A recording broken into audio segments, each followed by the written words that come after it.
Olá, Thiago, boa tarde. Eu hoje vim mostrar a minha prova e qual foi a minha pergunta e minha hipótese.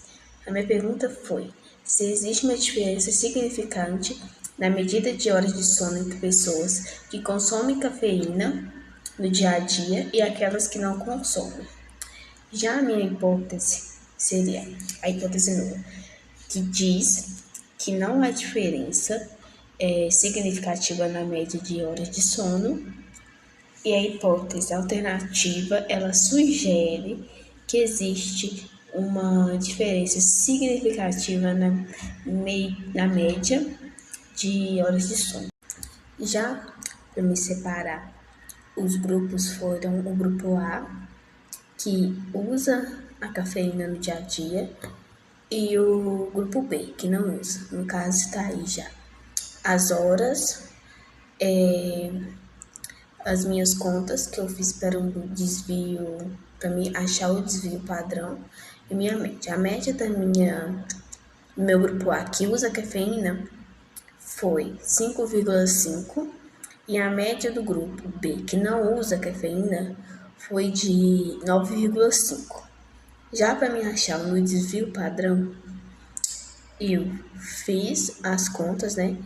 Primeiro eu peguei minha média menos o valor de horas de cada um dos grupos e depois eu levei a minha variável ao quadrado.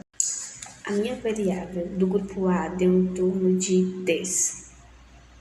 Já a minha variável do grupo B deu 18.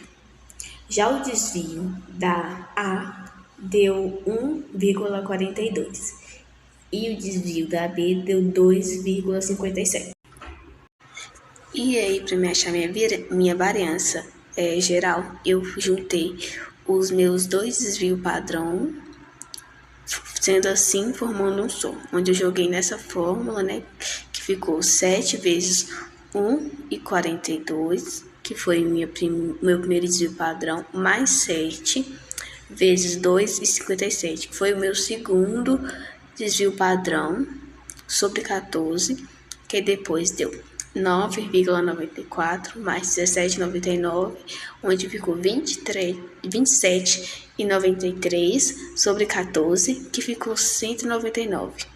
Então, o meu desvio padrão, juntando os dois, ficou 1,99. Que juntando Aí, dois logo era depois de eu ter achado a minha variância geral, eu calculei o meu teste T, onde eu joguei na fórmula, né, as minhas duas médias, que foram 5,5 menos 9,5 sobre a raiz de 1,99 vezes 0,25, onde o valor de T ficou menos 4 sobre o 0,49, onde meu valor de T ficou com valor de menos 8,16. Sendo assim, a minha hipótese ela foi corroborada, porque ela ficou maior que o meu T crítico. Então, os valores que foram observados, eles foram divergentes com a área crítica, baseada no meu valor de T tabelado. E agora, na segunda parte da prova, eu vou explicar a relação entre a média, curva e desvio padrão. Essa relação entre média e desvio padrão ajuda a compreender a forma e a amplitude da curva normal, tornando-se uma ferramenta importante para a estatística na compreensão de padrões e em conjuntos de dados. Já o que é uma amostra representativa é um subconjunto de uma população que reflete as características essenciais dessa população de maneira precisa e confiável. Aí também tem o gráfico de função linear.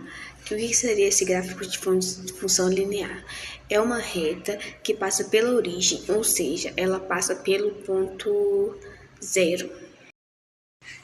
E o gráfico de função não linear, ele é considerado não linear quando obtém-se uma parábola, curvas ou retas não lineares, obtendo-se muitos valores de y para um x. E também tem um gráfico com 3 funções, com o mesmo coeficiente e com intercepto diferente. Aí aqui eu deixei o gráfico e algumas continhas que eu fiz para deixar o gráfico desse jeito. E agora eu vou falar do último gráfico, que é o que não representa uma função. Pois quando são traçadas retas verticais paralelas ao eixo das ordenadas e caso alguma se intercepta a curva em 2 pontos ou mais, esse gráfico ele vai ser considerado de não função, que ele não representa uma função. E assim eu finalizo minha prova. Um abraço.